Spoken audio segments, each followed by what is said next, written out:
Туугандар, ассаламу алейкум. Урматтуу биздин каналдын катталуучулары, кой көрөрмандары. Саламатсыздарбы? Ушул экранда турган эки баш козула сатылат, достор. Назар салып көрүп туруңуздар. Бишкекте адрес боюнча. Мынакей момундай болгон. Видеого лайк басып каналга катталганды унутпаңыздар. 31 январь 2026 жыл. Ассаламу алейкум жамаат.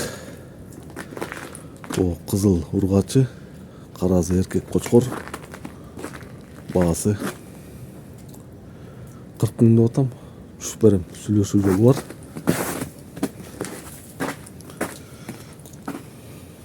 Адрес Бишкек, Нежегойна, кара кочкор. 8-9 айлык. Бул деле 6 айлык ко кызыл ургачы. Ат корунда турат. Жем чөп жеп. Сүйлөшүү, соодалашуу жолу бар. Түшүп берем да. Базарга да кылып чыккан жокмун. Чөп жемде. Байлоодо кыскасы.